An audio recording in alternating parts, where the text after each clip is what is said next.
a honra de, nesta noite, apresentar o reverendo professor, doutor Paulo Roberto Garcia.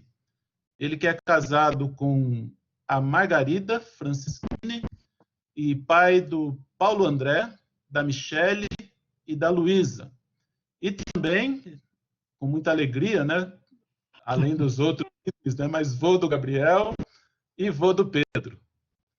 O professor, reverendo Paulo Roberto Garcia, possui graduação em teologia pela Universidade Metodista de São Paulo, isso é de 83, mestrado também, mestrado em Ciências da Religião, também pela Universidade Metodista de São Paulo, de 95, e doutorado em Ciências da Religião. Estou entregando o professor aqui, falando as datas da titulação dele. E doutorado, então, isso de 2001. E, atualmente, é professor de Novo Testamento, na graduação de Teologia, e também professor na área de Bíblia, né, na pós-graduação em Ciências da Religião Metodista de São Paulo. Ele é pastor também na Igreja Metodista em Campos do Jordão, e ele sempre fala disso com muita alegria, com muita honra, né? É diretor da Faculdade de Teologia da Universidade Metodista de São Paulo, da UMESP, e reitor da Faculdade de Teologia da Igreja Metodista. Tem experiência na área de teologia, com ênfase em Bíblia, literatura do mundo mediterrâneo do primeiro século, atuando principalmente nos seguintes temas: contexto social do mundo mediterrâneo, teologia bíblica, Bíblia, cristianismo originário e literatura do mundo mediterrâneo.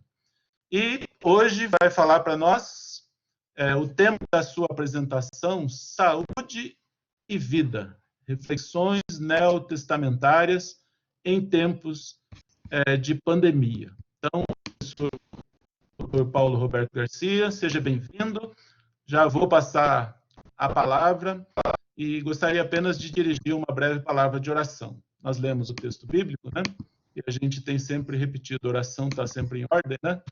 Então, nós vamos orar, convidando todos, todas aí, onde estiverem, né, para participarem também desta oração junto com a gente. Oremos. Querido Deus, Pai de amor, nós estamos na presença, Tu és o Deus de toda graça, que nos conhece, que nos ama, que cuida de nós, ó Deus, em todos os tempos, e inclusive nesse tempo delicado que nós vivemos, aqui no nosso país, na nossa cidade, e sabemos que é também uma experiência difícil em todo o mundo, relacionado a essa pandemia, e somado, ó Deus, às outras situações que afetam a vida de tantas pessoas. Pedimos a Deus que o Senhor abençoe cada vida, cuide, Senhor, nos ajuda a nos posicionarmos de forma correta, coerente com a nossa fé, com o propósito que o Senhor tem também através das nossas vidas, e pedimos a Deus que o Senhor nos abençoe nesta noite. Abençoa a vida do professor Paulo Roberto Garcia, usa a vida dele e abençoa cada uma das nossas vidas. É o nosso pedido, é a nossa oração, Senhor, em nome de Jesus. Amém. Amém. Amém. Então, a palavra é sua, professor Paulo Roberto Garcia. Muito obrigado. Deixa eu pôr o meu cronômetro aqui para me controlar. Eu queria acolher a cada um, a cada uma, agradecer aí a apresentação. Eu senti um toque um pouco estranho no graduação em 1983. Uma sensação assim de um pouco idoso. Mas agradeço a apresentação do professor Jonadab, quero saudar a todos os docentes, as docentes da Faculdade de Teologia que estão acompanhando e que colaboraram com essa semana. E também a cada um, a cada uma que aqui está participando. É incrível ver crescendo o número de participantes assim rapidamente. Que coisa boa poder usar a tecnologia para refletir em termos da nossa fé e os desafios que são colocados para a nossa fé, para a nossa vida em tempos de pandemia. O nosso tema, como o professor Martim, o professor Jonadab já colocou, eu estava lembrando do professor Martim, que o professor Jonadab citou a pregação dele, eu aconselho vocês a assistirem, uma pregação excepcional, está no culto da faculdade.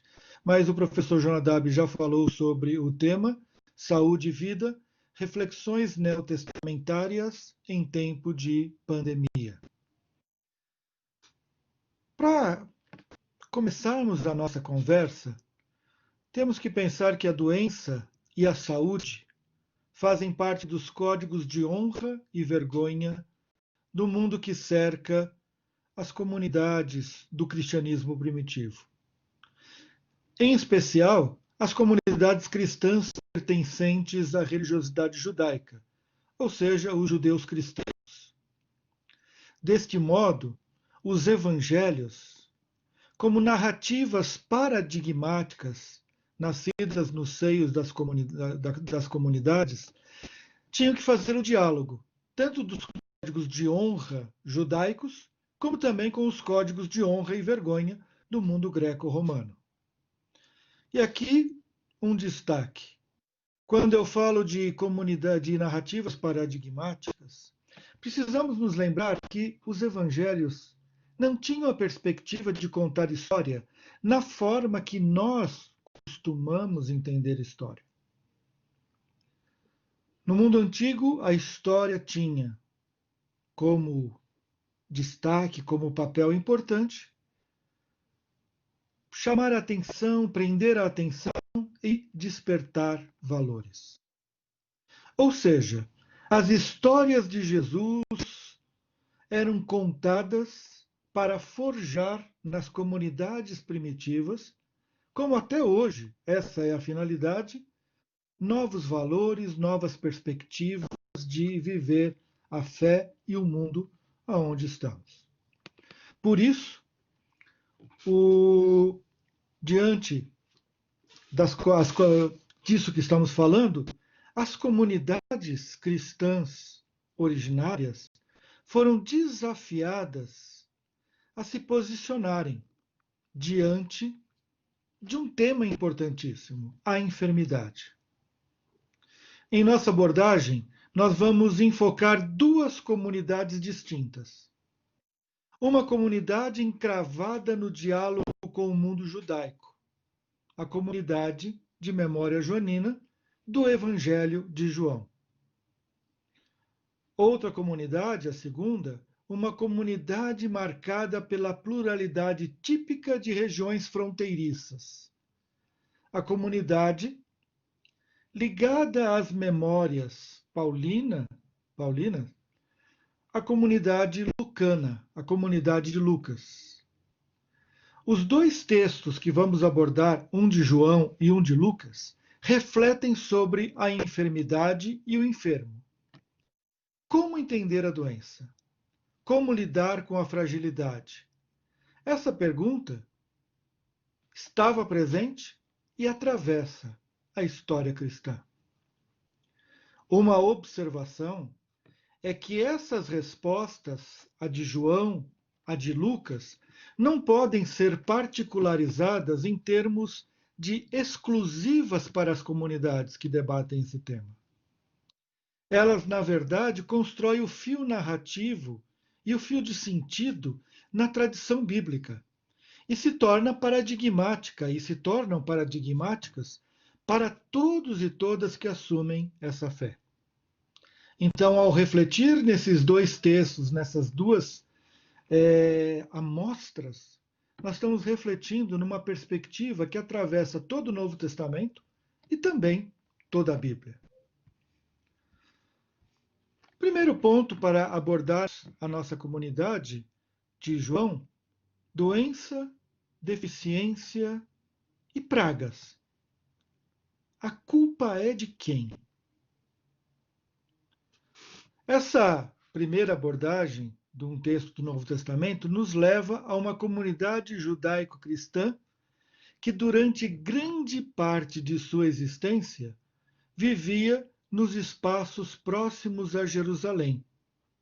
Quem sabe uma das perspectivas, Transjordânia, talvez até na cidade proteção, a cidade de Pela. A comunidade de João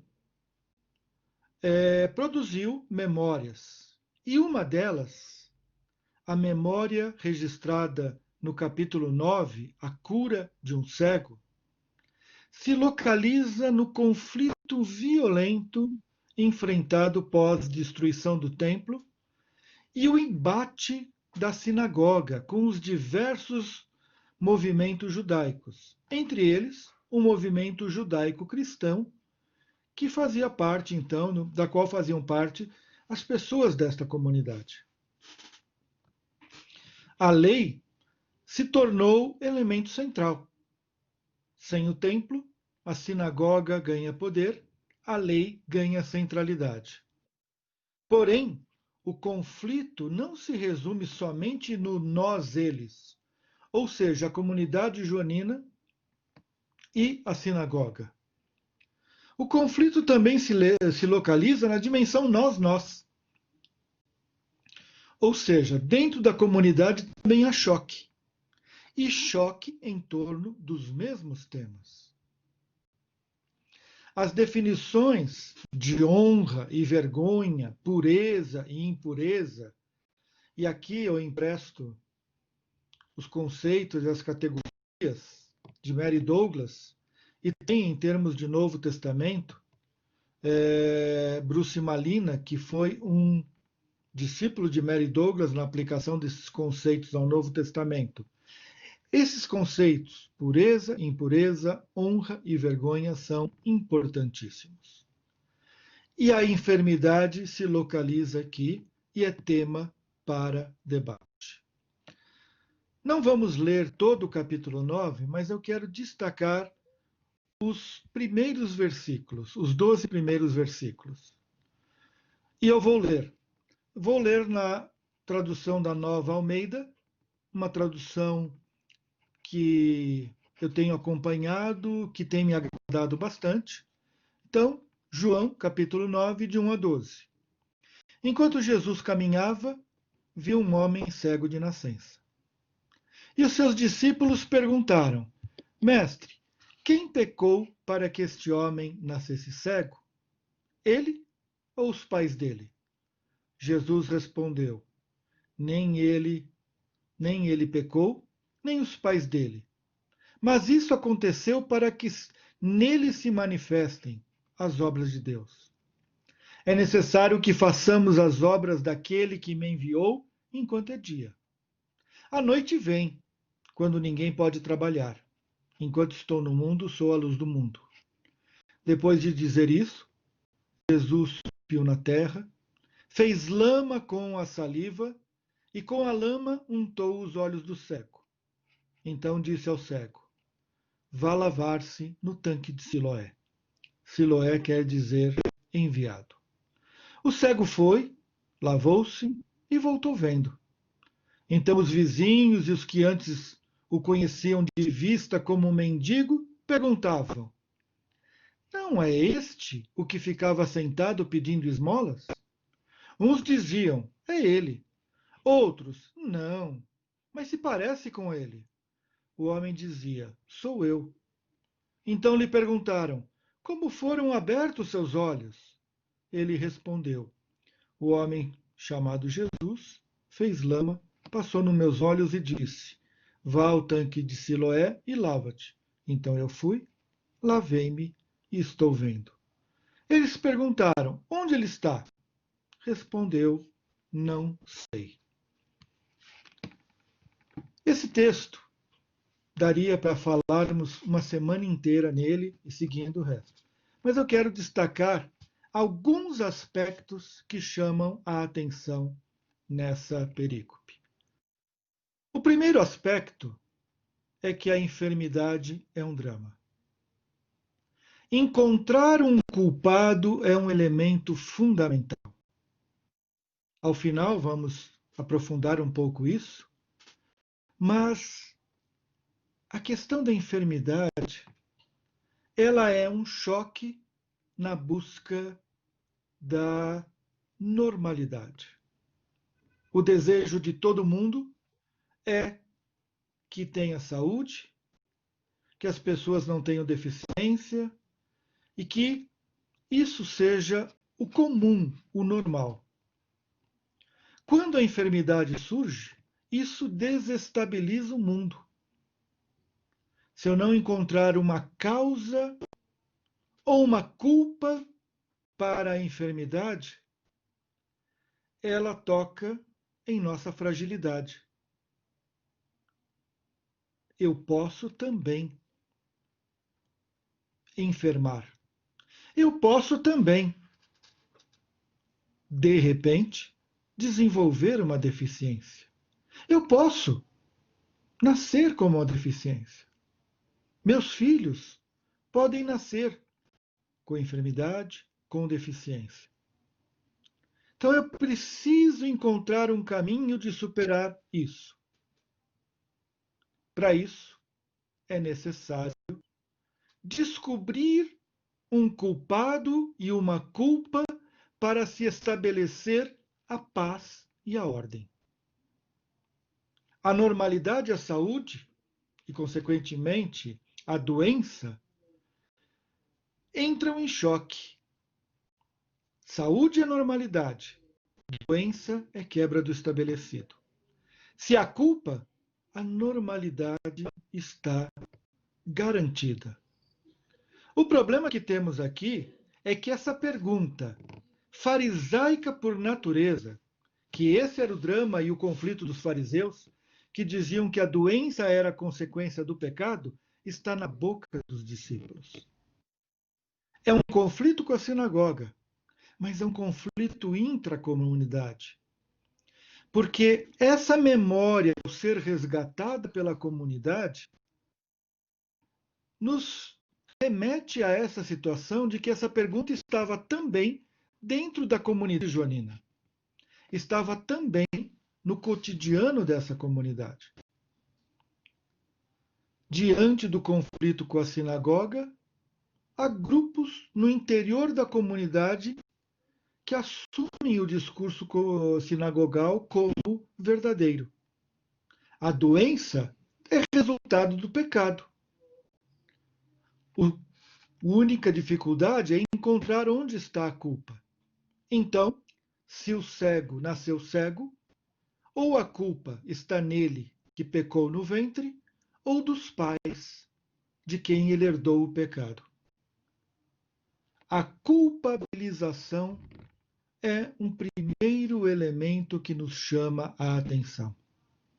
Diante da doença, diante da enfermidade, para garantir a normalidade, a tentação é culpabilizar alguém ou algum processo. A doença é resultado do pecado e o pecador é culpado pela sua doença. Esse é o primeiro aspecto que esse texto nos chama a atenção. É lógico que veremos mais para frente, ao final, nas posturas de Jesus, um enfrentamento a essas posições. Mas é importante mapearmos, nesse primeiro momento, como que o drama da doença desestabiliza a vida, as pessoas, a sociedade e quebra a normalidade. O segundo elemento que nos chama a atenção nessa perícope, e nessa parte da perícope que nós lemos, é que enfermo não tem rosto. Se a enfermidade é um drama e tem que se achar um culpado, o enfermo não tem rosto. Vizinhos e os que o conheciam de vista não reconheceram o homem curado. O que mudou? O curado passa a ser uma pessoa. Por isso ele não é reconhecido. Enquanto cego, ele não era uma pessoa. Era um pecador a ser evitado, não ser visto, não ser incluído no conjunto das pessoas que compõem o grupo de conhecidos. A narrativa, ela tem uma dose de ironia, pois no mundo da Bíblia, as relações tinham uma importância muito grande. E esse gênero irônico, a ironia, tem um papel pedagógico importante. As relações familiares, relações tribais, mesmo um desconhecido em uma vila ou uma cidade, seria algo inadmissível. A localização do texto em Jerusalém não serve de justificativa para o desconhecimento. Serve para fortalecer ainda mais a acusação. A cidade não enxerga seus enfermos. Por isso, os vizinhos desconhecem o cego, que vivia como mendigo. E a ênfase, a forma como ele vivia, é outro elemento para intensificar a crítica, a crise, a violência que se vive aqui. Ainda assim, um vizinho desconhecer esse cego aponta também essa falta de rosto, essa falta de existência. A cidade e o povo, a cidade e os vizinhos não enxergam seus enfermos. Eles não são pessoas. Quem sabe poderíamos dizer, são números, estatísticas. A cidade não enxerga os seus enfermos. Então, esse primeiro texto que nós lemos, nessa comunidade joanina, uma comunidade que está dialogando com esse mundo do entorno do judaísmo, nos leva a pensar na realidade da enfermidade do enfermo. Alguém, sim, onde a enfermidade é um drama, que culpabiliza o enfermo, e a não pessoa, a existência como não pessoa, o enfermo não tem rosto. O segundo texto que queremos refletir um pouco é um texto que se encontra no mundo fronteiriço, o mundo de memória judaico-cristã, convivendo com cristãos convertidos dentro do mundo greco-romano. A comunidade lucana, uma comunidade que, na minha perspectiva, na minha leitura, vivia em Antioquia, um espaço onde era fronteira com o mundo judaico, de um lado, o mundo greco-romano, de outro. E conviviam numa mesma comunidade, vivendo os dramas de códigos de pureza diferenciados, judeus e também os gentios. Só um exemplo da diferença. Para um grego, para um romano, e esse mundo dominado pelo pensamento greco-romano, a refeição era um elemento que incluía pessoas. O estrangeiro virava um convidado, um hóspede, e assim ele passava a ser admitido dentro da comunhão da mesa. E a mesa era um lugar de honra, de distinção, de acolhimento. No mundo judaico, a mesa era um espaço de refeição dos puros. Um judeu não se sentaria com um gentil, não se sentaria com um impuro. A mesa, então, era um espaço de separação dos impuros. Na comunidade lucana, o grande drama se dava em torno da Eucaristia, que era uma refeição comum. Como que um judeu convertido ao cristianismo se sentaria com um gentil convertido ao cristianismo não circuncidado? O drama da mesa, separando as pessoas. Então, Nesse mundo que os códigos de honra e vergonha estão em choque, temos uma segunda história, uma cura de um homem que está enfermo, ou melhor, que tem uma deficiência e que se encontra no espaço da sinagoga. E aqui é o diálogo com a tentação e a tendência de se impor a lei judaica como paradigma para todo mundo para viver a fé cristã. Nos códigos de pureza e impureza, os judeus cristãos diziam que um grego convertido ao cristianismo era meio cristão. Ele precisaria se tornar um cristão completo, ou seja, tornar-se um prosélito, tornar-se alguém convertido ao judaísmo. O texto, Lucas 6, de 6 a 11, diz o seguinte: E aconteceu que, em outro sábado, Jesus entrou na sinagoga e começou a ensinar. Estava ali um homem que tinha a mão ressequida. Os escribas e os fariseus observavam Jesus, procurando ver se ele faria uma cura no sábado, a fim de acharem de que o acusar.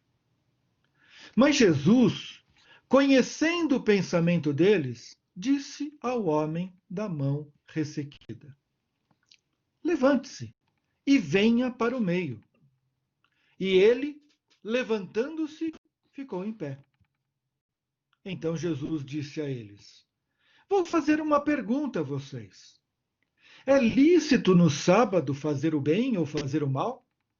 Salvar uma vida ou deixar que se perca? Então Jesus, olhando para todos que estavam ao seu redor, disse ao homem: Estenda a mão. Ele assim o fez, e a mão lhe foi restaurada. Mas eles se encheram de furor e discutiam entre si quanto ao que fariam contra Jesus. Esse texto deve ser entendido a partir do estilo narrativo de Lucas. Os espaços e as dinâmicas de espaço são fundamentais. As narrativas lucanas são revestidas de recursos cênicos e que a compreensão deles nos abrem dinâmicas discursivas que constrói sentido, juntando ironia, crítica e ressignificação dos espaços. Um elemento estranho, mas que faz parte desta construção, é a presença de um enfermo dentro da sinagoga. Os enfermos e os deficientes tinham o acesso ao templo vetado. Não poderiam, de maneira nenhuma, entrar no templo. A única opção que eles tinham em termos de vivência religiosa seria a sinagoga, um espaço em que se teria acesso à palavra. Porém, esse acesso não era pleno. Eles ficavam restritos a espaços marginais e separados dos outros puros, para não contaminá-los pelo toque. Não podemos nos esquecer que na concepção judaica a impureza era transmitida pelo toque. Então, esses deficientes e também enfermos, ficavam em espaços restritos. Mas também essa permissão e essa inclusão em espaços restritos não era a regra. O mais comum era a exclusão total. Era não ter o espaço para acolher. Deste modo, o desenho espacial do relato lucano ele é importantíssimo. Nele temos uma sinagoga com a lei ao centro e o deficiente nas margens. Então, temos em uma descrição espacial uma discussão de centro e de margem. E essa construção lucana, ela pede um olhar mais cuidadoso. Vejamos então alguns aspectos da narrativa e dos dramas que vão circundando essa narrativa lucana. Primeiro, um detalhe: a mão direita ressequida. Essa ênfase na direita era uma demonstração da situação de total exclusão.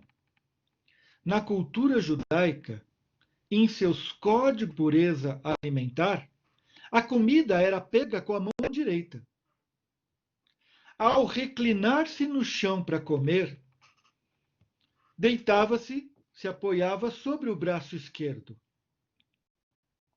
Então se deitava ou em esteiras, ou no próprio chão, ou quando tem um pouco mais de posse, em lugares próprios para se acomodar, mas sobre o braço esquerdo, e se comia com a direita. E o alimento ficava numa vasilha comum. E as pessoas pegavam nessa vasilha. Alguém com a mão direita ressequida não poderia tocar na vasilha, porque já era um impuro, ele já não seria acolhido na refeição. Mas com a mão direita, pior ainda, porque teria que comer com a esquerda. Mas nos códigos de honra e vergonha da cultura judaica, de pureza e impureza, a mão esquerda era usada exclusivamente para a higiene pessoal. Consequentemente, era impura. Esse homem, então, estava duplamente excluído do contato, da mesa, da comunhão da mesa, porque tinha uma deficiência e a deficiência estava na mão de pegar, na mão de tocar no alimento. É muito interessante, e aqui um parênteses. Eu estou dialogando com uma aluna de mestrado que está terminando a dissertação dela e ela está trabalhando o texto da mulher que unge os pés de Jesus. E o fariseu que convidou Jesus, quando vê a mulher ungindo Jesus, ele se revolta e pensa dentro dele: se ele fosse profeta, saberia que é a pecadora que está tocando a ele. Também, construção lucana dos espaços são importantíssimos. O fato dessa mulher pecadora estar no espaço da refeição não é um problema. Mas quando ela toca Jesus para ungir, lavar os pés com lágrimas e enxugar com os cabelos, aqui temos um elemento complicado, porque Jesus se torna impuro. A impureza passa do pé dele até a mão, e a mão que toca na comida vai contaminar e vai tornar impuro o fariseu. Ele vai precisar fazer ritos de purificação. Isso nos mostra esse drama do comer, da pureza, do toque e da mão direita. Então, um primeiro elemento é que a ênfase na mão direita agrava em muito a exclusão. A mesa não seria de maneira nenhuma acolhedora para esse homem. Um segundo elemento, e aí é o elemento mesmo do centro da sinagoga, é que A arquitetura da sinagoga ela era diversa. Não se tem um modelo padrão de sinagoga.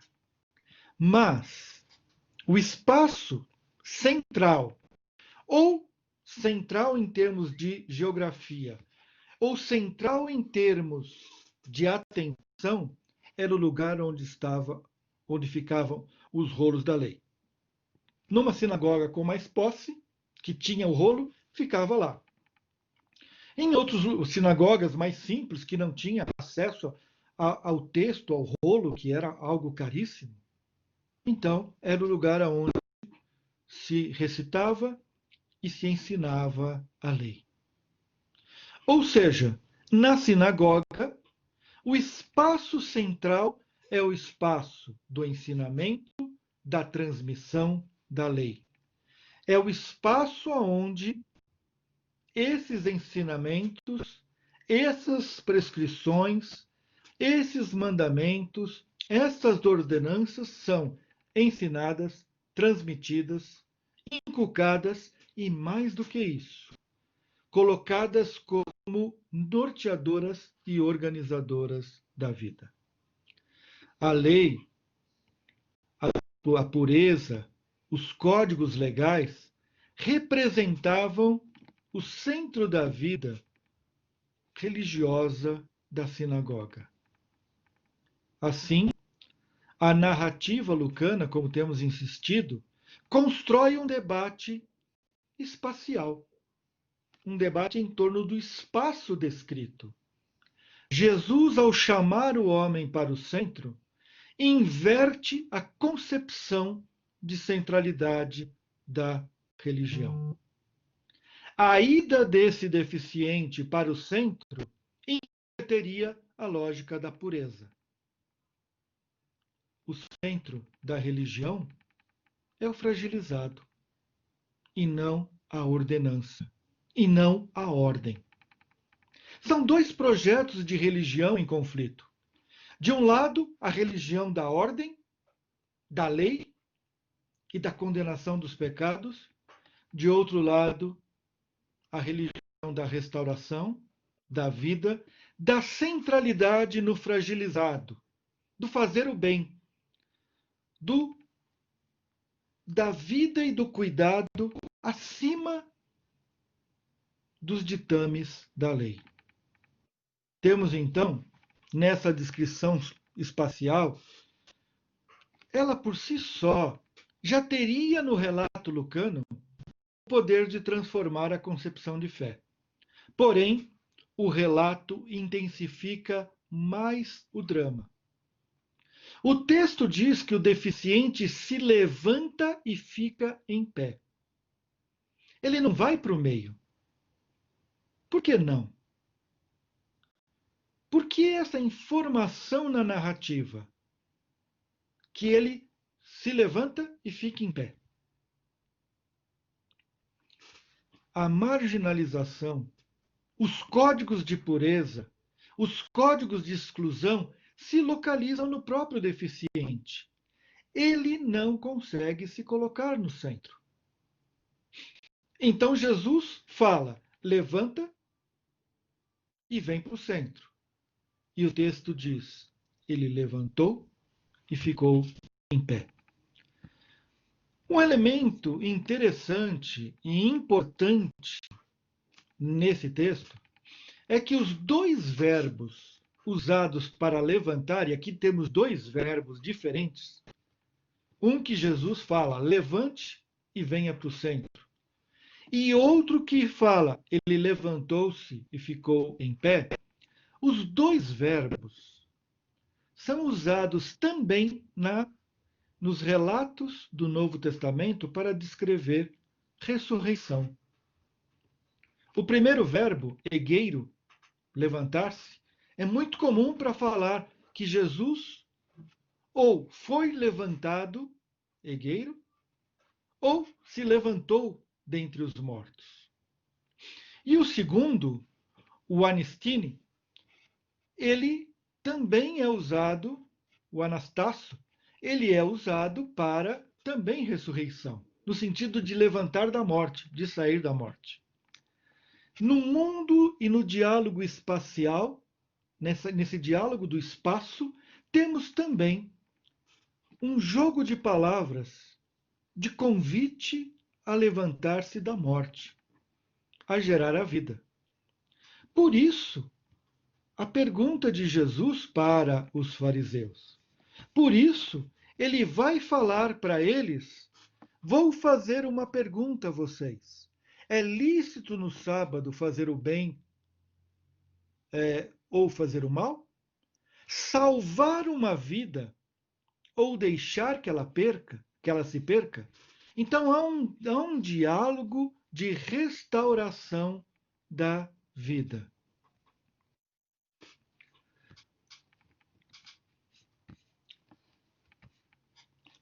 Temos então o jogo, ir para o meio e o centro da sinagoga. A situação do deficiente com a sua própria marginalização, sua auto-marginalização. O texto, enquanto relato paradigmático, vai inserir esse debate jurídico entre Jesus e os escribas sobre o que é mais importante, cumprir a lei ou fazer o bem. Esses elementos estão em confronto. O grande final é que, independente da incapacidade do deficiente ir para o meio, a cura chega até ele. Se ele foi chamado para ser o centro, diante de uma situação de marginalização, o centro se desloca para a margem. Há uma grande construção de espaços, na qual os espaços e essa dinâmica dos espaços vão mostrando um debate teológico dentro das concepções lucanas. São dois textos, então, que nos apresentam o drama da enfermidade no mundo antigo e também dentro do cristianismo. No primeiro, o drama da culpabilização, também da não pessoa que é o enfermo. No segundo, a tendência da lei, da ordem no centro e o deficiente na margem. Nesses textos, então, encontramos o grande debate que nos chama a atenção hoje. Memórias de Jesus e desafios em tempos de pandemia. Algumas provocações conclusivas, talvez não. Algumas provocações para abrirmos o nosso diálogo. Os textos neotestamentários não são histórias isoladas. São histórias contadas para gerar nas comunidades de ouvintes dessas narrativas valores e práticas diante de seu mundo. Deste modo, as narrativas oferecem elementos para reflexão e ação diante da vida e dos dramas da vida. Os seres humanos, ao longo de sua história, buscaram organizar a vida em torno de códigos que definia o aceitável e o inaceitável. Pureza, impureza, sagrado, profano, limpo, imundo, são categorias que definem a visão de mundo de cada agrupamento. Nessa perspectiva, o mundo estruturado segue uma normalidade, entre aspas, desejada. Quando algo quebra a normalidade, é necessário estabelecer ritos de expurgo ou de purificação daquilo que tira a normalidade do mundo. A enfermidade é um dos eventos que tira o mundo desta normalidade. Espera-se que todos os seres humanos, como já falamos de início, sejam saudáveis, não deficientes, etc. Quando a enfermidade aparece ou a deficiência se desenvolve, a grande angústia se dá na quebra da normalidade. Isso porque coloca diante da existência humana a fragilidade e a possibilidade do enfermar-se ou de desenvolver ou nascer com uma deficiência, algo possível, algo que pode acontecer. Essa probabilidade, essa possibilidade apavora. Para resolver essa angústia, os sistemas religiosos buscaram e buscam descobrir o desvio que provocou a anormalidade. E eu sempre quis citar normalidade ou anormalidade, está entre aspas. No sistema religioso do judaísmo antigo, e também em outras religiões desse mundo, a afirmação teológica básica é que a enfermidade ou a deficiência é provocada pelo pecado. Assim, de um lado, não há preocupação para os puros, também entre aspas. Eles não serão atingidos pela enfermidade. Por outro lado, é preciso afastar-se do enfermo. Afinal, ele é um pecador, um impuro. E a enfermidade, a doença, a deficiência é culpa dele. Por isso, a marginalização é uma forma de purificar a sociedade e alertar o culpado do seu pecado. Assim, não é necessário se compadecer por um cego de nascença. É só descobrir onde está o pecado. Do mesmo modo, não há que se preocupar com o deficiente. Ele sabe que a culpa dele ser assim é dele. E ele também sabe que deve permanecer na margem. Deste modo, não nos preocupamos e não enxergamos como humanos essas pessoas, pecadoras, impuras, culpadas. Palavras que trazem conforto, que trazem também uma justificativa para a não solidariedade, mais do que isso, que trazem uma segurança para os puros e as puras, entre aspas, de que nunca seremos atingidos ou atingidas por tais pragas, por tais situações, porque temos comunhão com Deus. As memórias de Jesus apontam para um caminho diferente, muito diferente. Não é pecado, vai falar Jesus. Ninguém pecou. Diante dessa afirmação, a enfermidade deixa de ser ou deixa de ter esse elemento que a explique, que a defina e que a coloque fora do nosso universo, do nosso mundo, da nossa possibilidade de ser atingido por ela. A enfermidade é algo diferente. Se não é pecado, eu não posso isolá-la. O que eu faço então com o enfermo? O que eu faço então com o deficiente? E aqui eu estou usando o masculino pelo cego, pelo deficiente. Mas a pergunta é para todos. O que eu faço com as enfermos, enfermas, deficientes?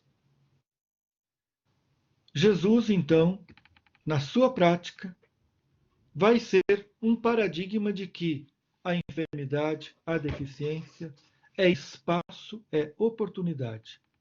É espaço de solidariedade, é espaço de acolhimento.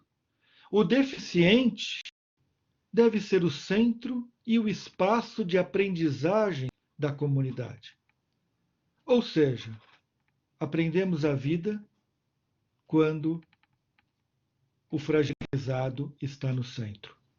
As leis, os costumes, as tradições não devem ocupar o lugar da vida, o lugar do fazer o bem, o lugar dos fragilizados. Quando isso acontece, pessoas sofrem e permanecem em suas margens sem se aperceberem como pessoas e como espaço potencial para a manifestação do amor, da solidariedade, do acolhimento. Em tempos de pandemia, como vimos, a tradição neotestamentária retratada nesses dois pequenos recortes nos apontam desafios. Não se pode culpabilizar aqueles que sofrem, nem colocar sistemas e estruturas acima da vida. Nem podemos deixar estas pessoas sem rosto, sem nome, como não pessoas. É tempo de atenção, é tempo de cuidado com os fragilizados e fragilizadas. Através de gestos e ações de solidariedade que restaurem a vida, a dignidade de todos e todas. É tempo de sermos cristãos e cristãs. E cristãs na perspectiva do desafio paulino de sermos imitadores e imitadoras de Cristo. Num tempo de pandemia, onde as pessoas compõem estatísticas e aonde encontramos explicação e números aceitáveis de perda, a fala dos cristãos primitivos em torno da experiência paradigmática da vida de Jesus, nos diz que cada um e cada uma são pessoas que se tornam o centro da nossa atenção, o centro da nossa solidariedade. E aprendemos da vida e da fé quando essas pessoas estão no centro. E quando a centralidade de tudo sai do lugar da lei e vai para as margens. Creio que esses textos são extremamente atuais e importantes para hoje. E eu gostaria de convidar e convidá-las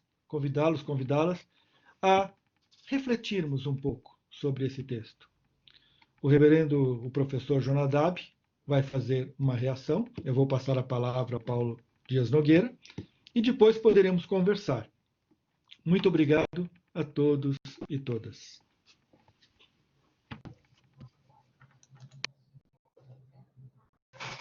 Muito obrigado, professor Paulo Garcia, pela sua exposição tão brilhante, tão desafiadora para nós. E acho que devem ter percebido que a minha internet está oscilando aqui. Espero que estejam me ouvindo bem. E eu vou procurar fazer alguma ponderação, algum destaque aqui na fala do professor Paulo. Vou até desligar a minha câmera para ver se melhora. Apenas ressaltando, né, o tema, né, a doença e a saúde. E a colocação que foi feita ainda na introdução, de que fazem parte dos códigos de honra e de vergonha do mundo que cerca as comunidades do cristianismo primitivo. E os dois textos abordados, né, que foram aqui colocados para nós, que refletem sobre a enfermidade e o enfermo. E a pergunta que foi colocada logo no início para nós é: como entender a doença? Então, naquele contexto, e essa pergunta, então, salta para a nossa realidade, né? Como entender a doença, como lidar com uma fragilidade, e nós estamos no meio, né, de uma situação mundial, e uma situação muito delicada no nosso país, e essas perguntas, então, nos tocam de uma forma muito significativa, né? Uma observação que foi feita pelo professor logo no início é que essas respostas não podem ser particularizadas em termos de exclusivas para aquelas comunidades originais, né, das narrativas. Elas constroem um fio narrativo e de sentido na tradição bíblica que se torna paradigmática para todos e todas que assumem essa fé. Então, aquela situação, as duas, né, situações, a de João e a de Lucas, se tornam paradigmáticas para nós que nos identificamos como discípulos e discípulas de Jesus, né, como seus seguidores, e que queremos fazer a diferença no tempo em que nós vivemos, né? Aí eu vou lá para frente, né, procurando ressaltar também, quando o professor falou da enfermidade do enfermo, né, a enfermidade como um drama, essa necessidade de encontrar um culpado. Então, ali naquela primeira narrativa de João, né, isso fica evidente, e a gente percebe que isso é bastante comum no nosso tempo também. As pessoas estão sempre buscando culpados, estão sempre querendo descobrir qual é o pecado, né, que foi cometido e quem é que tem a culpa por aquilo que está acontecendo, né? Então, não é raro a gente ver pessoas anunciando determinadas situações como uma maldição, né, e que está afetando a vida das pessoas. A nota que eu fiz aqui, quando da fala do professor, né, quando a enfermidade surge, isso desestabiliza o mundo. A normalidade e a saúde entram em choque. Se há culpa, a normalidade está garantida. Então, interessante, né, que a colocação feita o entendimento, né, que havia, né, não precisava haver a cura. Bastava descobrir de quem é a culpa e então a normalidade se estabelecia novamente. Então, e que há pessoas entre os discípulos e discípulas de Jesus, né, que assumem essa linguagem. Isso foi dito, né, se referindo àquela situação, né, àquele contexto das narrativas, dos textos que foram colocados para nós, mas que também se aplica em certa medida, né, e a realidade é presente.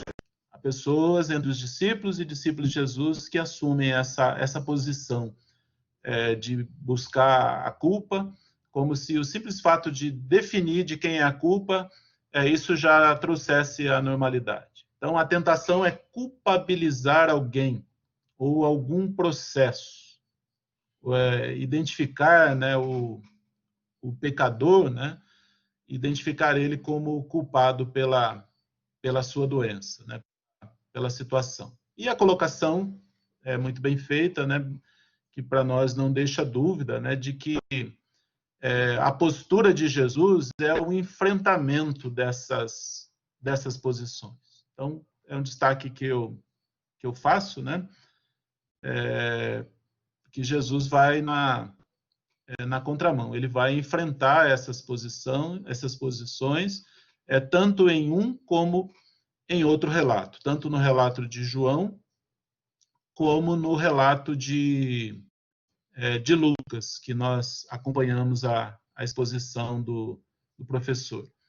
Depois, quando falou para nós sobre o enfermo não tem rosto, né? Não é preciso identificar, os próprios vizinhos desconhecem o cego, que vivia como um mendigo.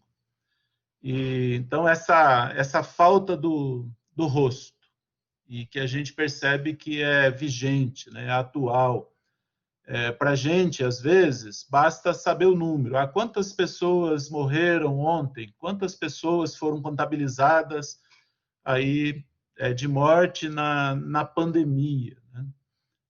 A gente vai também entrando nessa onda, né, de que os números bastam, as estatísticas bastam. E então a gente mantém anonimato essas pessoas, a gente mantém elas distantes. Elas não precisam ter rosto, né? Parece que isso vem pegando na gente também, e a gente precisa, nesse tempo, também lutar contra isso. Aí, para mim não tomar muito tempo aqui, eu vou lá na parte final, quando o professor já fez as provocações ali conclusivas para o nosso diálogo. Quando ele coloca assim, que são histórias contadas para gerar nas comunidades de ouvintes dessas narrativas valores e práticas diante de seu mundo. Então, a forma como essas narrativas foram preservadas e foram registradas ali, contadas, né, para provocar nas pessoas naquele tempo e no nosso tempo também a reflexão, né, e um posicionamento diante do mundo em que a gente vive. Então, são elementos para reflexão e ação diante da vida. E que os seres humanos, ao longo de sua história, buscaram organizar a vida em torno de códigos que definia o aceitável e o inaceitável. Então, essa relação de pureza e impureza, sagrado e profano, limpo e imundo, como categorias que definem a visão do mundo. E aí, lá bem no finalzinho, né, da fala do professor, e eu fiz uma marca, estava marcando de amarelo, né, e aqui eu marquei de vermelho. Bom, primeiro, antes da marca que eu fiz de vermelho, né, ele disse assim, não é necessário se compadecer por um cego de nascença, é só descobrir onde está o gato. Isso era a postura vigente. Do mesmo modo, não há que se preocupar com um deficiente. Ele sabe que, por culpa dele, deve permanecer na margem. E aí a parte, então, que eu marquei aqui de vermelho. As memórias de Jesus apontam para a comunidade um caminho diferente. Não é pecado. Ninguém pecou. Diante disso, a enfermidade é espaço de solidariedade e de acolhimento. O deficiente deve ser o centro e espaço de aprendizado na comunidade. E não se pode culpabilizar aqueles que sofrem, nem colocar sistemas e estruturas acima da vida. É tempo de atenção e cuidado com os fragilizados e as fragilizadas nesse tempo, e estender a mão em gestos e ações de solidariedade que restaurem a vida e a dignidade de todos e de todas. E que é tempo de sermos cristãos e cristãs. E na perspectiva de Paulo, né, imitadores de Cristo. Mais uma vez eu quero agradecer a exposição do professor Paulo, agradecer a oportunidade, o privilégio, né, de fazer os apontamentos. E eu fiquei pensando, professor Paulo, sobre a dinâmica do uso dos nossos espaços. Os nossos espaços e ambientes litúrgicos, nas nossas igrejas, nas nossas comunidades de fé. E com essa pergunta, né, então, que me provocou, quem vai à frente? Quem fica nos primeiros bancos? Quem fica atrás, nos últimos bancos? E eu acho que uma pergunta muito importante para nós nesse tempo é quem fica de fora? Então, estou pensando aqui nas pessoas que estão marginalizadas, pessoas que estão desabrigadas, que não têm sequer um local para fazer a própria higiene, né? básico ali para se dirigir a um templo e ocupar também esse espaço junto com a gente. Então, são perguntas que, a partir da exposição feita, né, essa perspectiva da vida e da doença, da pureza e impureza, né, que fica diante de nós. Então, são essas as ponderações que eu faço. O professor Paulo, se gostaria de fazer alguma colocação antes da gente apresentar aqui as perguntas. Professor Paulo Garcia, está me ouvindo? Não. Sim, eu estava tentando colocar o microfone aqui para funcionar. Só uma pergunta ao professor Paulo Dias, se vai haver algum intervalo, como é que vão funcionar?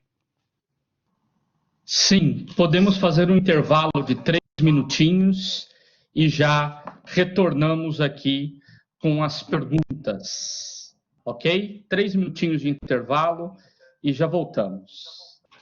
Então vamos lá, 3 minutos e a gente retoma.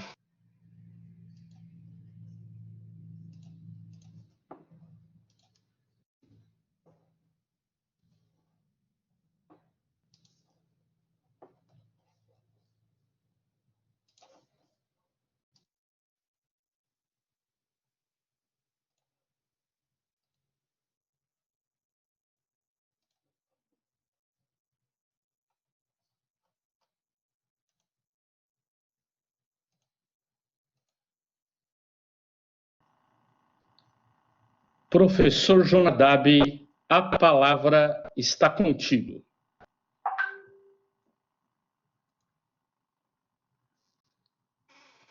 Muito bem. Então, nós retomamos aqui. E agora, para apresentar ao professor Dr. Paulo Roberto Garcia as perguntas que foram formuladas. Professor Paulo, eu encaminhei para você as anotações que eu fiz, né, das perguntas, para facilitar, e eu vou passar, então, a ler as perguntas pela ordem que elas foram feitas ali no nosso chat. A primeira pergunta foi feita pelo Eric. Primeiro, deixa eu ver, professor Paulo Garcia, já está a postos? Professor Paulo Garcia.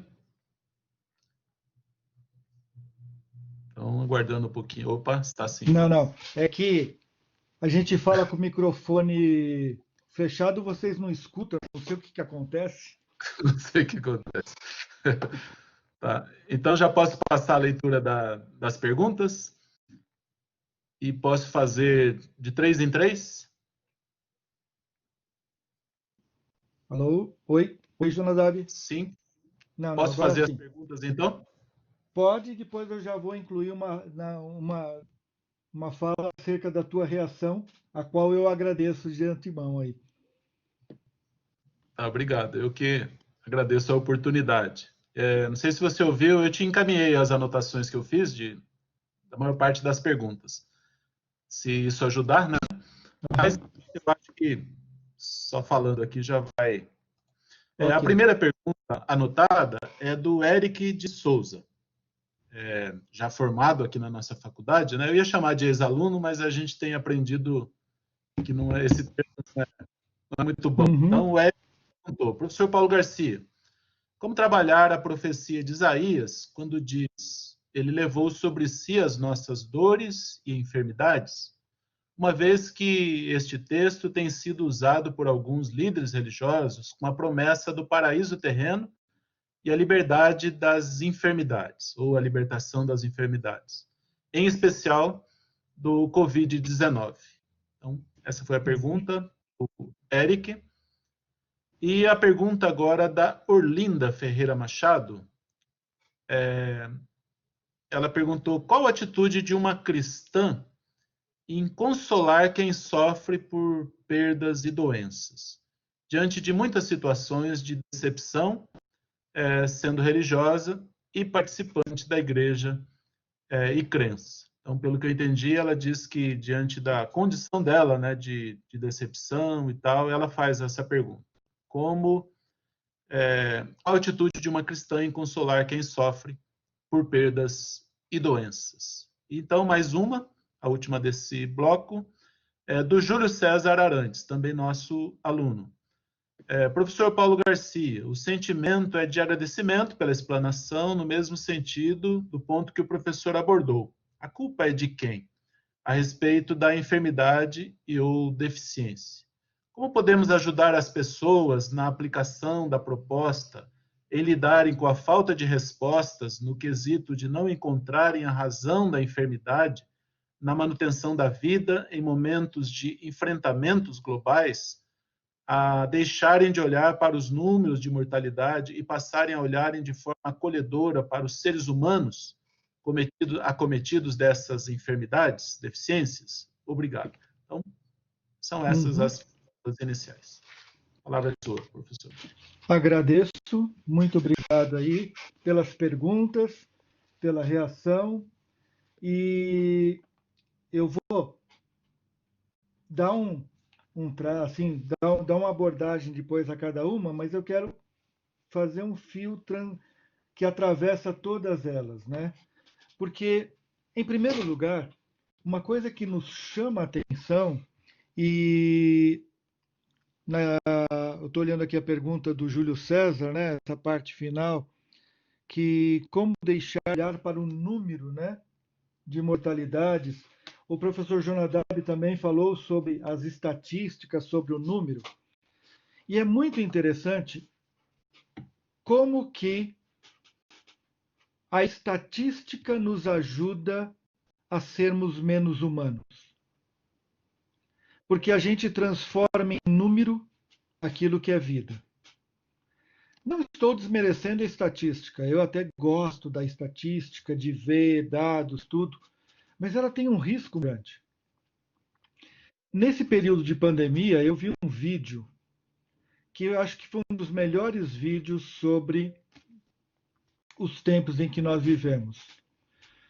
Eu acho que era um vídeo alemão, não me recordo, em que pegaram para um homem e falaram o seguinte: a média de pessoas que morrem em acidente de trânsito nas estradas nossas é de 500, 700 pessoas.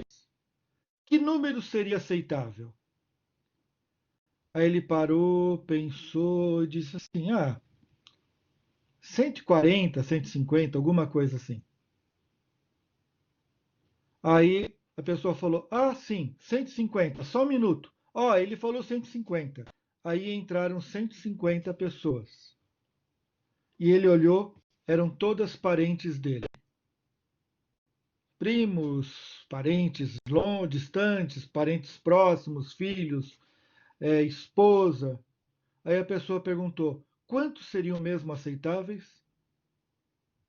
Aí ele disse: nenhuma. Ou seja, quando o enfermo, quando as pessoas passam a ter rosto, a vida passa a ser central.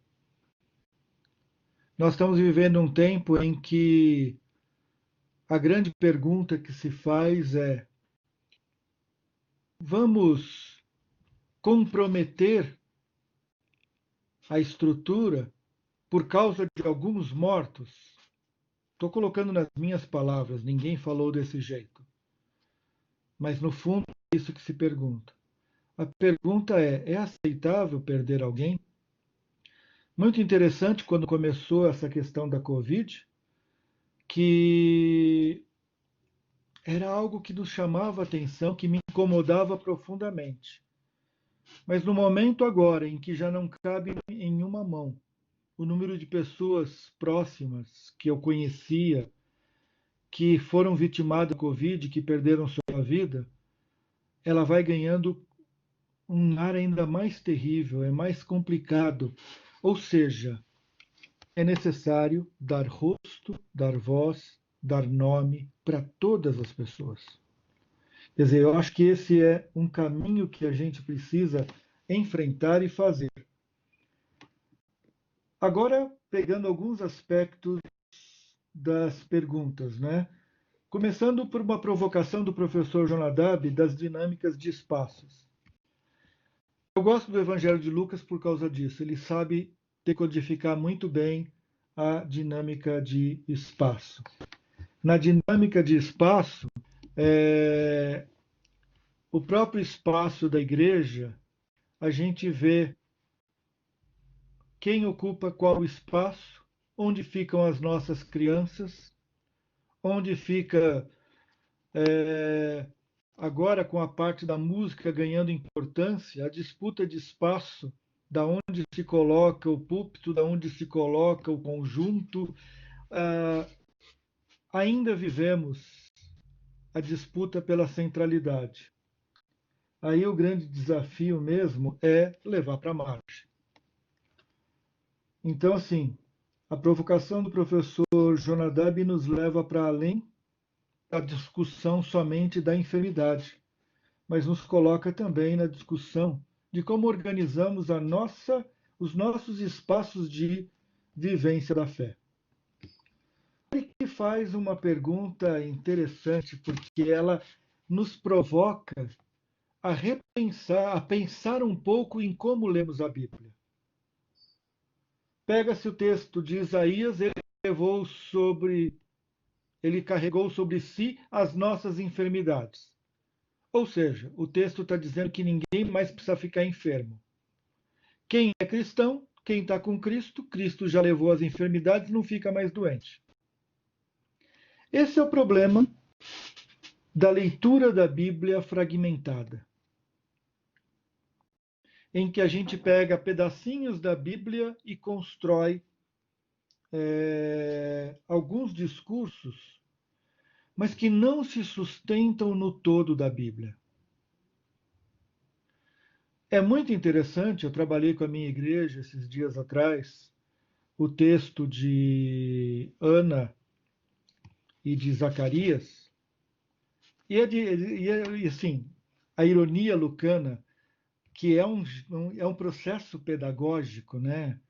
É muito interessante, porque ele diz: e Zacarias, sacerdote, linhagem sacerdotal, casado com Ana, de família sacerdotal, os dois justos, cumpridores da lei e que não tinham filho.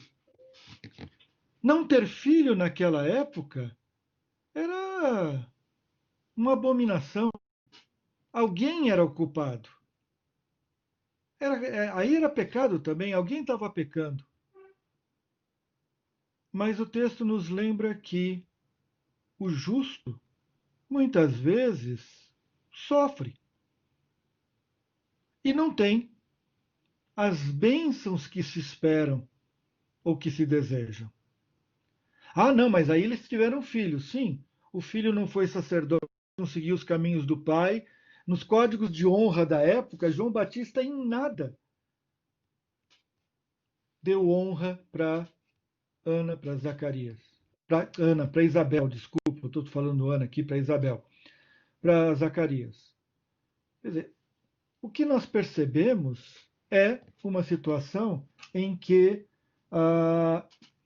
olhando a Bíblia, um Paulo que carregou uma enfermidade pela vida toda, por 3 vezes pediu a Deus para ser curado, e a resposta de Deus foi: a minha graça te basta.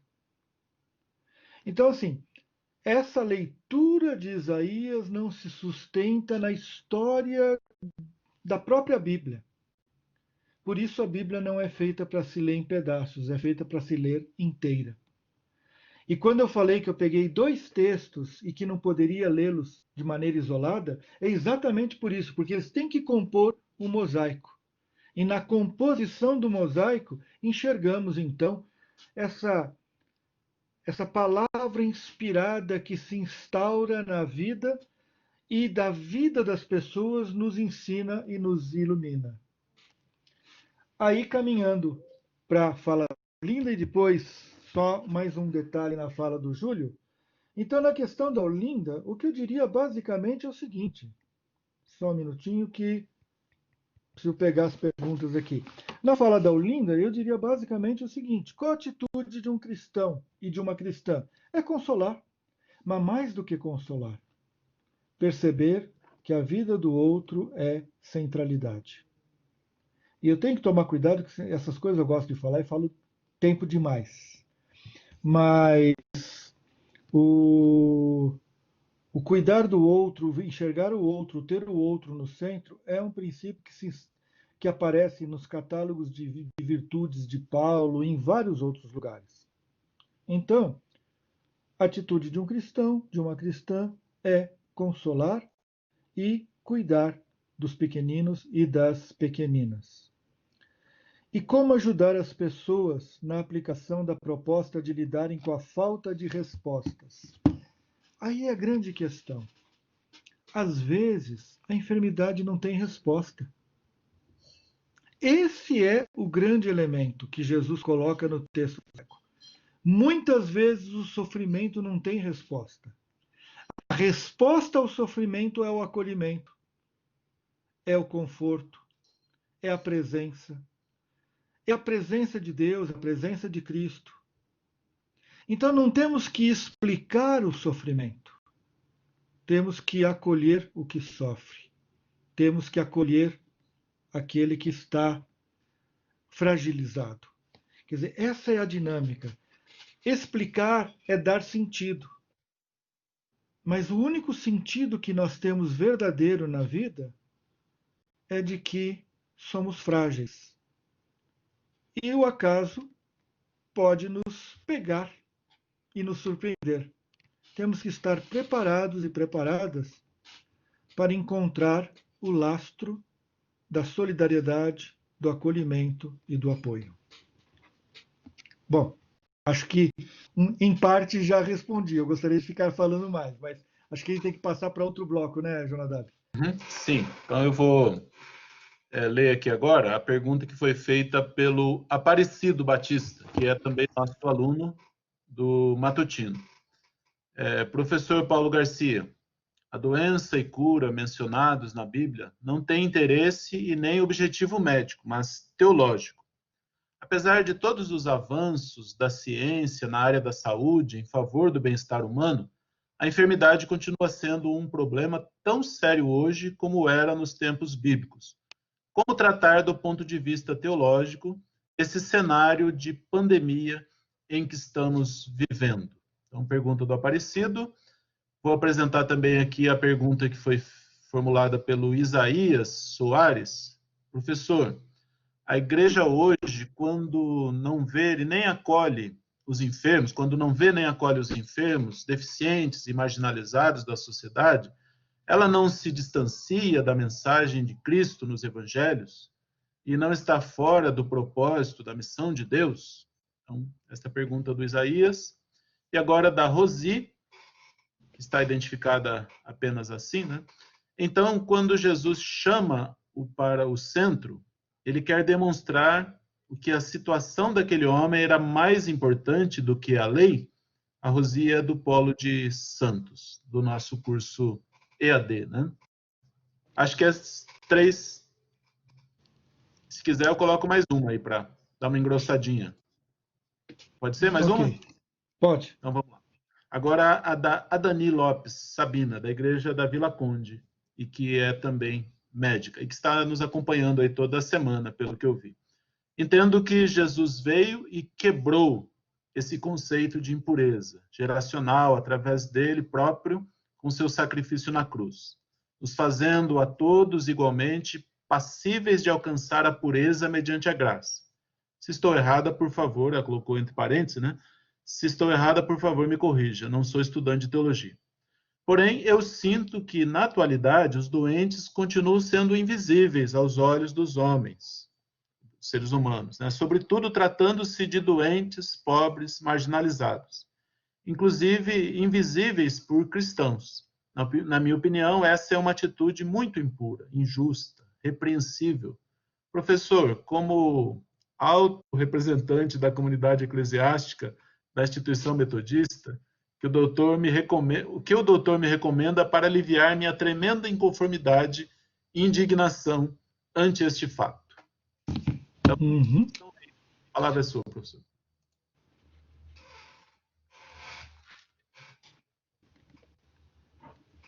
Bom, então vamos começar aí com a do Aparecido.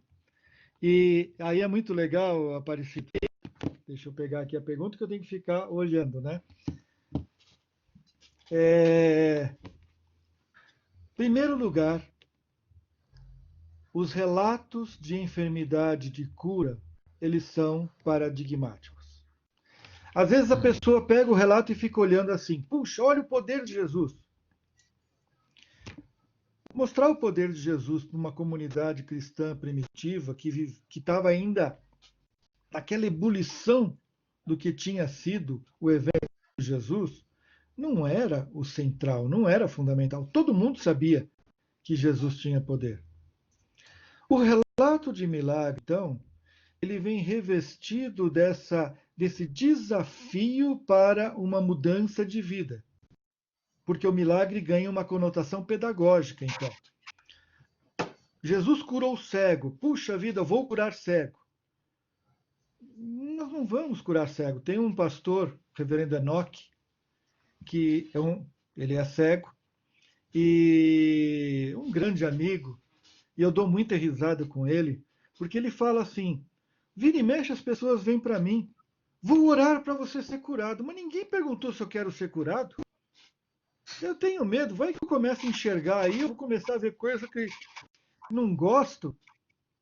Eu estou tão bem assim. Ou seja, muitas vezes a gente quer reproduzir o espetacular, quando o texto quer nos apontar a nossa postura diante da enfermidade, a nossa postura diante do enfermo. O centro do texto de João não é a ação de Jesus em relação ao cego. É a resposta dos discípulos que queriam culpabilizá-lo. É a resposta para eles.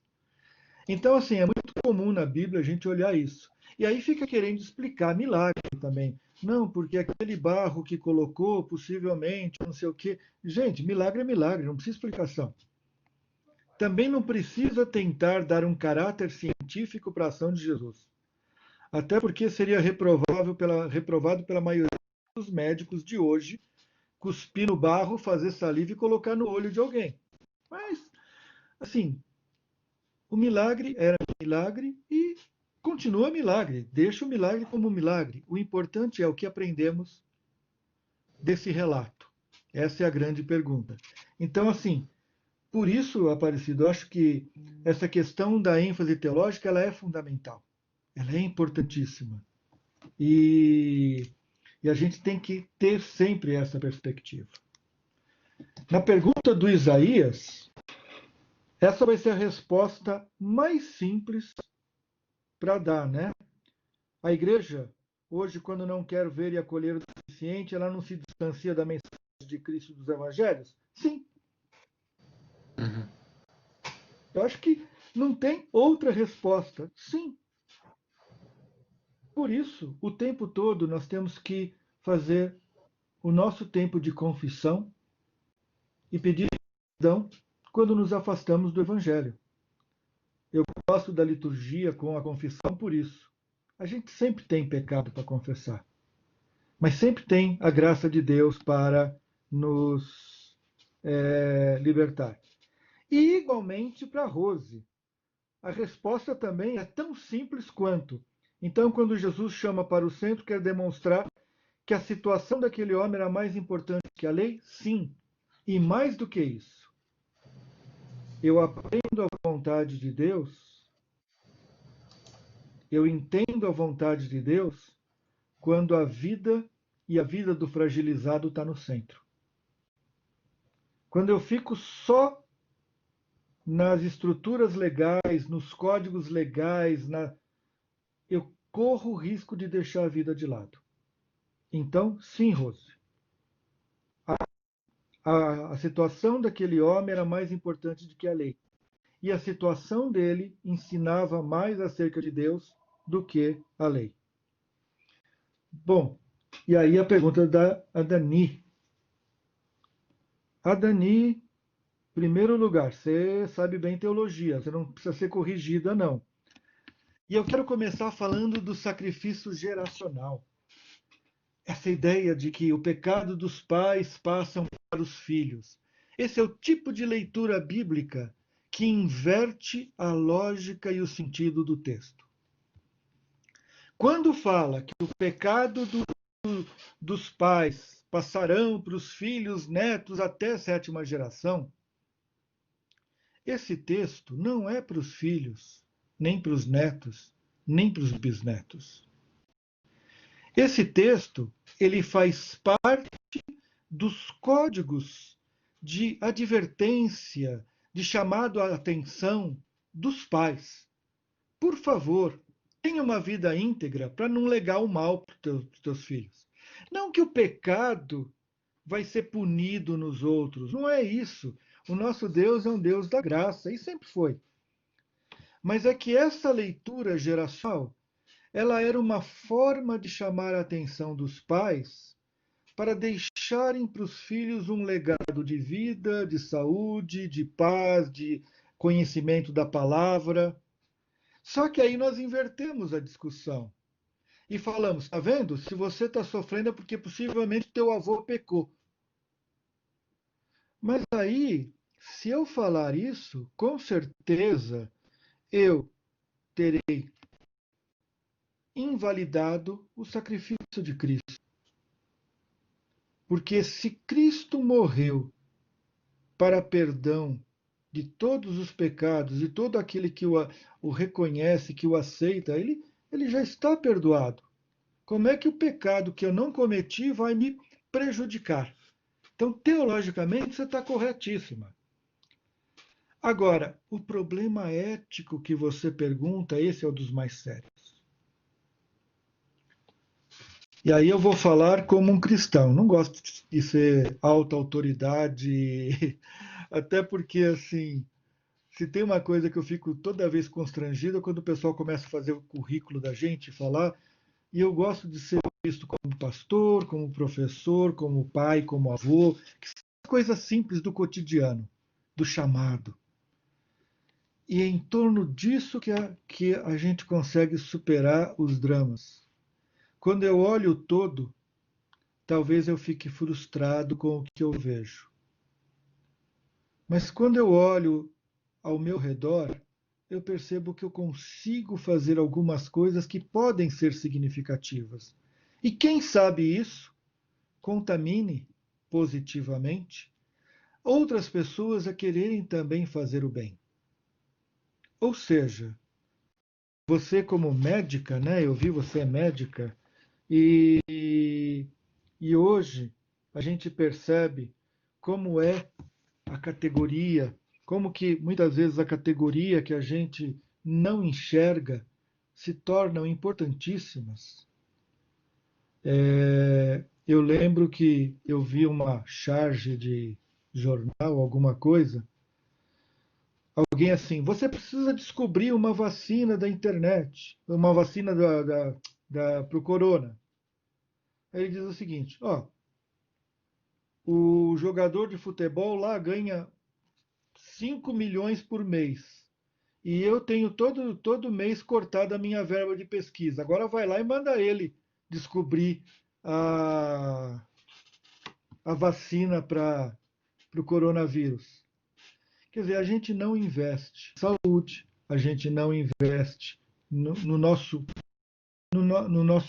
bem-estar, a gente não investe em condições dignas para os seres humanos, e depois a gente paga o preço. E você está hoje pagando o preço também. Todos os médicos, todas as médicas, enfermeiros, pessoal que cuida aí das ambulâncias, até coveiro. A gente começa a descobrir o valor de todas essas profissões que lidam com os limites da vida. A grande questão é, nesse momento, faça o teu melhor e faça como uma cristã, porque você vai sinalizar o reino. E quem sabe a igreja possa acompanhar esse testemunho. Então, se a igreja não faz o que nós gostaríamos, por que eu não vou fazer aquilo que deveria ser feito? A última historinha, eu sou contador de histórias, né? Uma vez uma paroquiana minha chegou na igreja e falou assim, pastor, eu queria que a nossa igreja fosse mais amorosa. Eu falei, puxa vida, esse é o pedido mais fácil da gente conseguir atender. Ela, mas como? É só você amar mais. a igreja já vai ser mais amorosa. Está nas nossas mãos a igreja mais amorosa. Se você amar mais, a igreja já está mais amorosa. Seu pedido já foi atendido. É lógico que no pedido dela, ela queria que os outros se tornassem mais amorosos. Eu também gostaria de ver a igreja mais solidária, mais... Mas a gente pode fazer a nossa parte e transformar a igreja em mais solidária, mais encarnada, mais com os olhos abertos para essas situações. Que Deus te abençoe na tua profissão, minha irmã, e que você consiga ficar firme na fé também. Amém. Professor Paulo, a Carolina escreveu aqui do lado, agora há pouco, né? Tudo isso. Sobre a sua resposta, eu acho que é a questão do Júlio César. Não é preciso dar respostas ao sofrimento, à doença. É preciso acolher. Perfeito. O comentário que ela fez aqui, que eu achei interessante. Eu tenho atualizado aí o arquivo com as perguntas que foram feitas. Então tem aqui a do reverendo Jair Joaquim Cambundo, nosso abraço a ele, né, lá de Angola, do oeste, né, de Angola. Dr. Paulo Garcia, muito obrigado pela sua aula magna que hoje foi ministrada. Vou fazer uma pergunta. Diante da pandemia Covid-19, como levar o centro ao encontro daquele que se encontra na margem? À luz do texto de Lucas 6 a 11, ele colocou aqui. Outra pergunta para do Silvio Gilbert, nosso aluno, né, do curso noturno. Jesus cura o leproso e recomenda que vá se apresentar ao sacerdote para atestá-lo a cura, né? O milagre só termina quando o leproso é reintegrado? É a pergunta que ele coloca para nós todos aqui, para o professor, né? E a resposta nós acompanhamos. E o pastor Adi Eber, nosso amigo também, já formado, né? Ele disse assim, numa comunidade de fé, onde temos grupos com atenções quase antagônicas, como empresários preocupados com a economia e querendo a volta imediata ao trabalho, e pessoas sofrendo e preocupadas com a saúde, defendendo o isolamento, o que trazer para o centro? Como fazer isso sem que haja prejuízos para a própria comunidade? Qual é o ponto de equilíbrio? Aí o pastor Marcos Munhoz, também professor aqui na casa, né?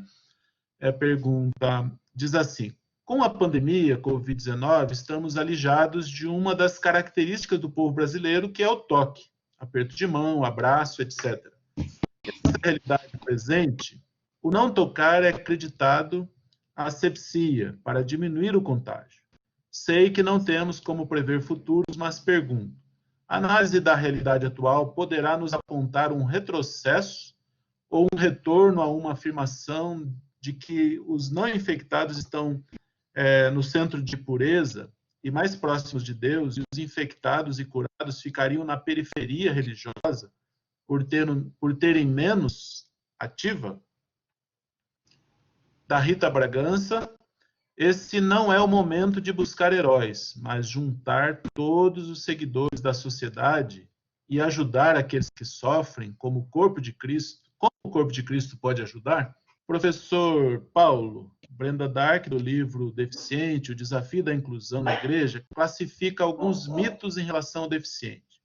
Dentre outros, ela informa que alguns entendem a deficiência como atividade demoníaca. Essa visão não denota uma ênfase entre o bem e o mal, ou seja, de origem espiritual? E ele completa, né? Como a igreja pode contribuir para melhorar a qualidade dos nossos serviços de saúde? Aí do professor Martim. Professor Paulo, grato pela palestra.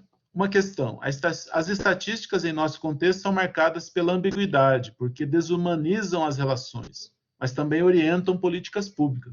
Podemos dizer o mesmo sobre as leis de pureza vigentes nos dias de Jesus? É o seu mau uso pelo sistema religioso e institucional que causa injustiças, ou elas são essencialmente perversas? E do Sérgio, acho que tem só mais... isso, já estou terminando. O Sérgio Antônio, um dos maiores desafios da modernidade e pós-modernidade está nos relacionamentos, em um mundo cada vez mais relativizado pelo ter e não pelo ser. James William Fowler, 1940, americano contemporâneo, PhD, psicólogo, teólogo, professor de teologia, pesquisador, estudioso, com olhar na dimensão da fé. A fé é relacional, e Fowler a considera parte integrante da personalidade, englobando o modo como as pessoas constroem seus relacionamentos, moldam os seus propósitos e os significativos da vida. Ou seja, para se ter fé, é preciso se relacionar com pessoas que tenham fé. Então, ele não fez pergunta, mas um comentário. Né? E, por último, o Hugo Alexandre. Professor, percebo na minha comunidade, uma dificuldade por parte da igreja em aceitar essa responsabilidade de prestar assistência aos necessitados.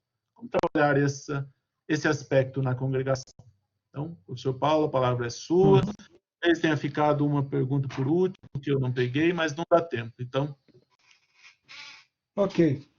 Vou tentar falar uma coisinha para cada um, para ninguém ficar. Em primeiro lugar, abraço, Cambundo. Que saudades de Angola. Abraço aí para o povo de Angola. A única frase que eu sei falar, Ingame Mequeno Mudigina de Aingana, que Deus realmente abençoe vocês aí. Eu saúdo em nome do Senhor. E como levar do centro à margem? É só virar a cabeça. Eu acho que está na hora da gente começar realmente a mudar o nosso olhar. A gente olha muito para o centro. O nosso mundo olha muito para o centro. Precisamos aprender a olhar para as margens. E aí é um exercício de aprender a olhar. Precisamos aprender a olhar nessa outra direção. Silvio, esse texto aí da cura do leproso, dos 10 leprosos, aí eu tinha que falar um pouco mais da ironia de Lucas. Porque Lucas é muito irônico. Jesus cura os 10 leprosos. Manda se apresentar para o sacerdote, porque a única coisa que o sacerdote serve é para excluir ou para decretar pureza. Mas o único que se converte porque foi curado no meio do caminho volta para agradecer a Jesus. Ele não vai para o sacerdote. Esse tem os pecados perdoados. Então há um jogo de ironia. Tem que olhar o texto com muito cuidado aí, porque é um jogo muito interessante. Adi, empresários, isolamentos e o centro. O centro é a vida. Isso significa que a gente tem que trabalhar todo mundo em função da vida. Nós estamos fazendo um projeto lá na universidade que eu acho que vai ser legal, algo que o Márcio Oliveira, o reitor, está insistindo, sim, pós-Covid, criar um banco, um app para ajudar a fortalecer os pequenos comerciantes que estão ao redor, no entorno da universidade. Apresentar serviços, promulgar serviços, tudo. Quer dizer, a gente pode ajudar os empresários, os comerciantes, especialmente aqueles pequenos que não têm a reserva, mas ao mesmo tempo defender o isolamento. Quer dizer, eu acho que essa é a grande equação. Não é você condenar um grupo para privilegiar o outro, privilegiar um grupo. Nesse momento, o isolamento é a única vacina encontrada. Então vamos ficar isolados, porque se significa que eu ficando em casa, eu ajudo a preservar uma vida, até porque eu não sou um a mais para ficar circulando, tocando e levando a enfermidade, eu já faço o meu papel. Mas ao mesmo tempo, por que não ajudar esses que precisam de ajuda, né? Então a gente tem que trabalhar nisso. E Marcos, não sei o que vai acontecer, Marcos Munhoz, se a gente vai retroceder ou não. Há uma tentação muito grande de retroceder, de culpabilizar, do não tocar, mas eu creio que a gente vai ter que encontrar, em especial no período de volta do isolamento, quando a gente começar já a criar algumas políticas de encontro, nós vamos ter que ter novos códigos, mas tem que ser sempre em favor da vida. Eu acho que vai ser a grande luta para nós aí, como é que a gente vai trabalhar isso. Deficiência demoníaca, Márcio, é exatamente isso. É uma das formas de você falar, não tenho culpa. Agora, como que a gente contribui com a saúde? Primeiro, cuidando da gente. Segundo, cuidando de quem a gente pode cuidar. E terceiro, fortalecendo as políticas públicas e outras demandas, e aí um projeto de médio e longo prazo em que a saúde volte a ser algo importante. Ela tem sido deixada de lado. Martim, exatamente isso. Do jeito que eu falei que eu gosto das estatísticas, porque elas nos ajudam, as leis de pureza nasceram para ajudar a preservar a vida e se tornaram em elementos de exacerbação dos puros e de condenação daqueles que não cabiam. O que nasceu para preservar a vida foi pervertido. Por isso, os códigos, as leis de pureza, e nós também as temos, são importantíssimos. Mas a pergunta-chave que nos ajuda a saber quando que uma lei de pureza ela cumpre o seu papel e quando ela é pervertida é a pergunta se a vida é central ou não. Se for central, então ela está caminhando dentro da sua perspectiva. Sérgio, o Fowler, que recentemente faleceu, recentemente, acho que 1 ano ou 2, né? Ele realmente coloca essa perspectiva da fé relacional. Para mim, o grande problema da pós-modernidade é pior ainda do que a pessoa viver em função do ter ou ser. É a exacerbação do eu. E aí o ter, em relação ao ser, é tudo para agradar o eu mereço. E se eu mereço, fica uma situação complicada, né? Porque o eu vira o centro de tudo. Hoje a gente escuta muito essa discussão do direito de ir ou vir. Mas assim, o direito individual não se pode sobrepor ao bem-estar de toda a comunidade. Eu não posso falar que eu tenho direito de ir ou vir se isso vai trazer um mal para outras pessoas. Então esse é o problema da pós-modernidade, que o eu é tão absoluto que os outros não têm rosto, não têm voz, não têm imagem. E aí, Hugo, como fazer a igreja aceitar a responsabilidade? Eu acho que trabalhar a Bíblia, mostrar esses elementos importantes e dar rosto para as pessoas que precisam. Isso faz com que a responsabilidade de acudir, de olhar pelo outro, pela outra, se torne também num ato de aproximação do ser humano e não simplesmente colocar uma cesta básica no altar, hoje não podemos nem fazer isso, e dizer fiz o meu papel. É conhecer aquele e aquela que passa por necessidade, que está frágil, que está enfermo, que está com fome, e cumprir o que Mateus 25 fala. Tive fome e me deste de comer, não mandou comida, né? Tive sede e me deste de beber, também não mandou água. Então, assim, essa relação direta é importante. Desculpa, atropelei todas as perguntas, mas para tentar colocar isso.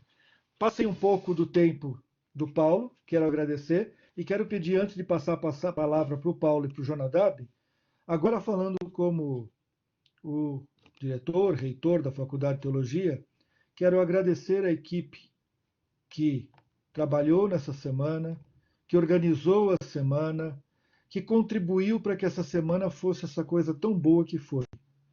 Quero agradecer, quero aplaudir também, e quero agradecer a cada uma dos participantes, de todos aqueles e aquelas que fizeram parte dessa semana. Que vocês possam fazer a diferença nesse mundo. E que o nosso mundo possa ser mais humano e mais solidário. Então, deixo aqui a minha palavra de agradecimento a todo mundo. Paulo? Amém. Meu privilégio estar com vocês. Paulo Dias. Professor Paulo Dias. Agradecemos professor Paulo Garcia, professor Jonadab.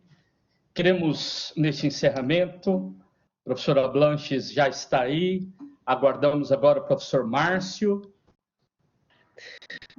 Nós queremos agradecer, enquanto equipe, agradecer a todas as pessoas que participaram do nosso webinar. Foram 10 palestras, que bom que você participou de todas ou de algumas. Queremos agradecer ao professor Márcio Divino, professora Sueli, professor Oswaldo, professor Helmut, reverendo Adilson, reverendo Edemir, professora Sandra, professor Martim, professor Márcio Capelli, professor Fernando Ripoli, professor Levi Bastos, professor Paulo Garcia, por terem nos abrilhantado com as suas palestras. Queremos agradecer a todos e todas que foram moderadores neste tempo.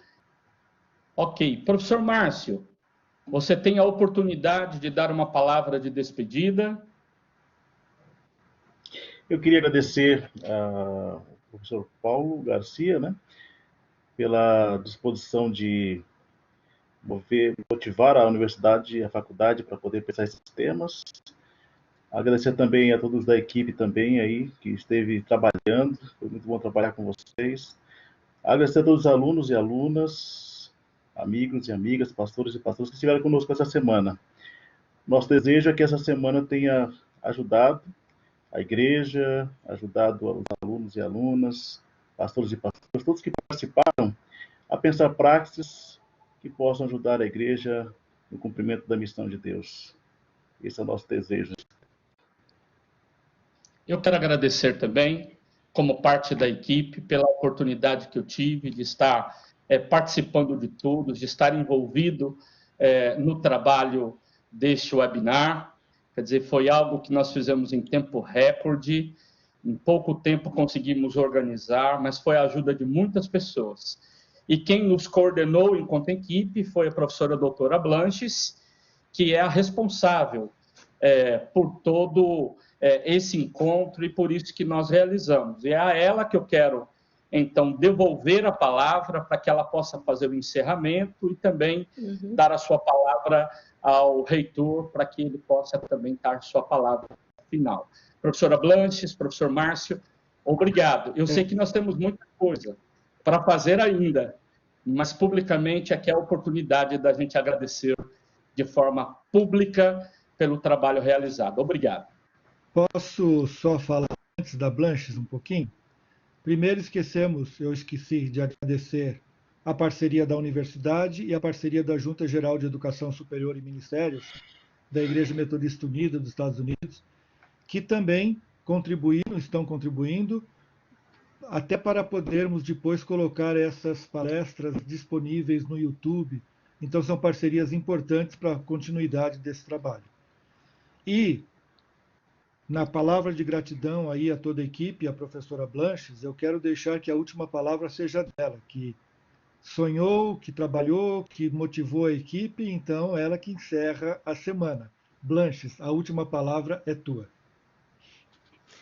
Então, eu gostaria de também incluir o nosso e as nossas intérpretes de Libras que estão na outra sala e que foram assim extremamente carinhosos, cuidadosos. Também o nosso colega reverendo professor Luiz Prates, que coordena essa equipe. Muito obrigada a todos e todas vocês. E a vocês que participaram conosco, o corpo docente da FATEL, né, que ficou bastante animado aí com toda essa semana, e o corpo discente também. Muitos funcionários e funcionárias que trabalharam aí também para agilizar a área de comunicação da FATEL. Nossa gratidão. E a nossa gratidão também a Deus. E aqui eu deixo uma palavra também de consolo e esperança, porque nessa semana nós perdemos muitas pessoas nesse mundo, e especialmente no Brasil. Eu vejo que uma das palavras que o professor Paulo lembrou hoje foi essa palavra do consolo. Nós estamos aí pertinho, né, nós estamos vivendo a atmosfera do Pentecostes. Que o Espírito de Deus sopre vida e esperança para esse mundo, e especialmente para o nosso país, e especialmente para as famílias, milhares de famílias enlutadas. E que essa esperança possa envolver a todos e todas nós. E como o tema dessa semana, fé em tempos de pandemia. Que a nossa união, a nossa unidade como igreja, como corpo de Cristo, como pessoas que acreditam em vidas renovadas, possa ser a atmosfera que a gente encerra essa semana. E que esse aprendizado todo sirva para nós, para a nossa vida, para as nossas igrejas, para as pessoas que nós estamos acompanhando e para nós mesmas e nós mesmos. Que Deus abençoe imensamente a vida de vocês e meu muito obrigada, minha gratidão. Eu gostaria de convidá-los e convidá-las para um momento de oração, nesse momento, que Deus possa renovar as forças de cada um e cada uma de nós. Eu lembro aqui eu brinquei que a nossa trindade, quem esteve comigo à frente aí foi o professor Paulo Dias e o professor Márcio. Nós três merecemos uma boa noite de sono também, né? Porque nós tínhamos reuniões de manhã, de tarde, de noite, madrugada, e essa equipe realmente eu tenho uma gratidão muito grande. Eu chamo de Paulinho, né? Da minha turma, e o professor e o Márcio, né? Então, muito obrigada a vocês dois que estiveram comigo à frente e também todos e todas. Vamos orar, então, nesse momento? Senhor, nossa gratidão a Ti, por tudo que o Senhor tem feito por nós, pelo Teu cuidado e pela Tua palavra, ó Deus, socializada nessa semana na boca de tantos colegas, tantas colegas. Senhor, que essa palavra, ela seja uma palavra que nos nutra de esperança em meio aos desafios que a gente tem vivido. E alcance, Senhor Deus, de forma direta ou indireta, especialmente tantas pessoas enlutadas neste mundo, no nosso Brasil. Senhor, que essas palavras também possam, de uma certa forma, alcançar, Senhor, as autoridades também sobre nós. Que a Tua misericórdia, Senhor Deus, alcance essas vidas. Também, Senhor, que essas palavras possam fortalecer a nossa vida, para que nós nunca possamos perder a esperança no Senhor, que é aquele que é o dono da vida, que nos deu o maior presente que um dia pudemos receber, que é essa vida que o Senhor nos agracia também no dia de hoje. Muito obrigada, Senhor, pela vida dessa equipe, que, ó Deus, se colocou à disposição de socializar o conhecimento, de socializar a esperança. E assim cremos, ó Deus, também aqueles e aquelas que nos acompanharam. Que a Tua graça e a Tua bênção, Senhor, esteja sobre todos e todas nós. Assim nós oramos em nome de Jesus. Amém. Muito obrigada, gente. Deus abençoe a todos e todas. Uma salva de palmas aí. Podem bater aí as palmas aí.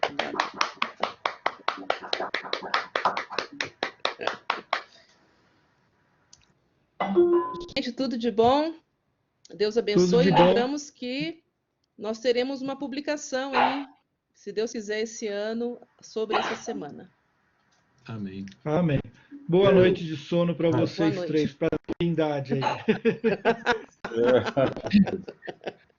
Obrigado. Boa noite. Tchau, Jonadab. Obrigado. Tchau, tchau. Tchau, Paulo. Obrigado. Prazer estar com você aí na mesa. Amém. Obrigado. Valeu. Tchau, tchau para vocês.